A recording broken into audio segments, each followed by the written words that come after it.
नमस्कार प्रिय दर्शकों, आज के इस कार्यक्रम में हम चर्चा करने जा रहे हैं तुला राशि वाले जातकों के लिए मार्च 2024 में नवग्रहों की स्थिति क्या दे रही है संकेत। फलादेश प्रारंभ करने से पहले आपको बताना चाहूंगा, मार्च का महीना तुला राशि वाले जातकों के लिए बहुत ही विशेष रहने वाला है। क्या कारण है, कौन से ग्रह आपके लिए मार्च महीने को विशेष बनाने जा रहे हैं, ये विस्तृत जानकारी बड़े सूक्ष्म शब्दों में आपके सामने प्रदर्शित करने जा रहा हूं। सर्वप्रथम स्थिति में चर्चा करते हैं पहले सुख की, और वो क्या है तो वो है निरोगी काया। आपके लग्न के स्वामी शुक्र महाराज वर्तमान समय में चतुर्थ भाव में बने हुए हैं और 7 मार्च 2024 को ये पंचम भाव में आ जाएंगे। ये एक पूर्णतया शुद्ध संकेत है कि तुला राशि वाले जातकों के लिए मार्च के महीने में स्वास्थ्य दृष्टिकोण पूर्ण रूप से देगा आपको बहुत बड़ा उपहार, अर्थात स्वास्थ्य दृष्टिकोण मार्च के महीने में आपका पुष्ट रहने वाला है। दूसरा सुख होता है मित्रों धन की माया। यहां आपके धन भाव के स्वामी मंगल देव 16 मार्च तक आपकी कुंडली में चतुर्थ भाव में बने हुए हैं। उसके पश्चात ये पंचम भाव में आ जाएंगे। ये एक बहुत अच्छा संकेत माना जाएगा, जहां तुला राशि वाले जातकों के लिए धन से संबंधित कोई भी कार्य रुके हुए हैं, किसी से लेन देन करना है, किसी अन्यत्र प्रकार से आपको फाइनेंस करना है या लोन लेना है, किसी भी प्रकार से धन के स्थिति के जो योग बने हुए हैं, 16 मार्च तक मंगल महाराज उच्चस्थ अवस्था में है। इसके पश्चात आकस्मिक लाभ के घर में आएंगे, तो धन से संबंधित स्थितियों में मार्च का महीना आपको देने जा रहा है बहुत बड़ा उपहार।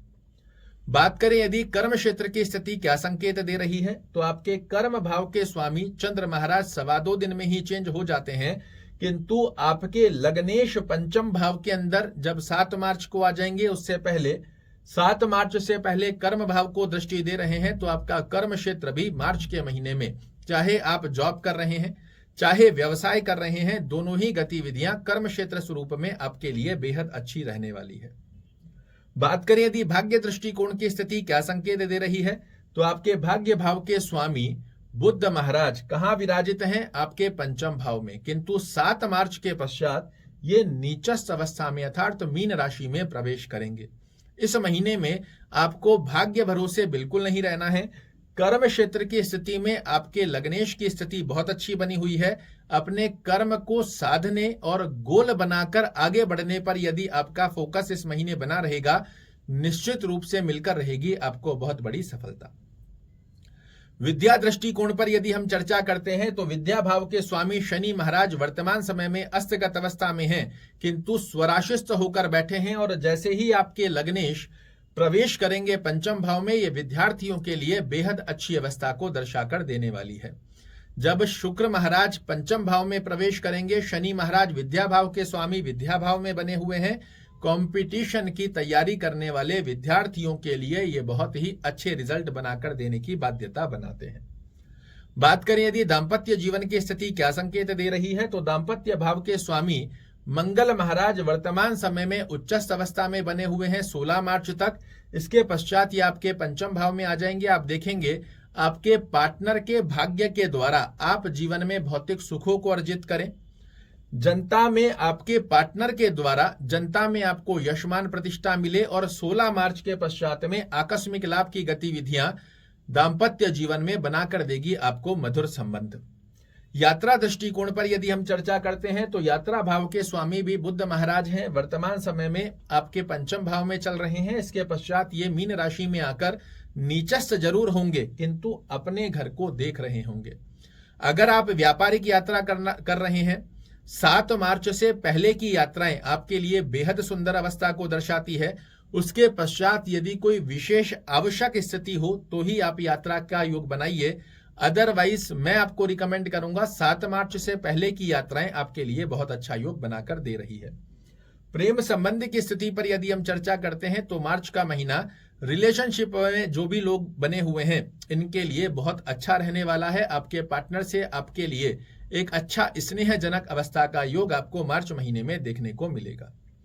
शुभ रंग की यदि हम चर्चा करें, तो सफेद रंग, काला, नीला और हरे रंग का प्रयोजन जितना ज्यादा आप करते हो बहुत अच्छे योग बनाकर देगा। कोई भी बड़ा कार्य करना चाह रहे हो, तो आप प्रयास कीजिए शुक्रवार और शनिवार का चयन करें। 7 मार्च से पहले बुधवार का चयन भी कर सकते हैं, किंतु उसके पश्चात में शुक्रवार और शनिवार को कोई भी बड़ा कार्य करते हैं, इसमें निश्चित रूप से मिलेगी आपको सफलता। शुभ दिवस के साथ साथ में हमने शुभ रंग की चर्चा भी कर ली है।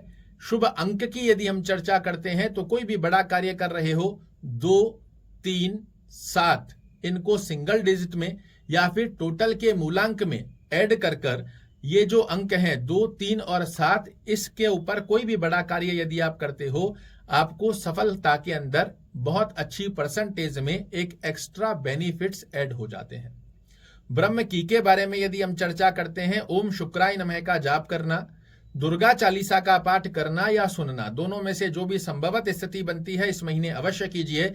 निश्चित रूप से शनि और शुक्र महाराज की जोड़ी आपके लिए इस महीने खुलती हुई पाई जाएगी, धन की तिजोरी। आशा करता हूं मेरे द्वारा दी गई ये जानकारी आपको पसंद आएगी। कल फिर से एक नई जानकारी लेकर आपके सामने उपस्थित होऊंगा। तब तक के लिए नमस्कार।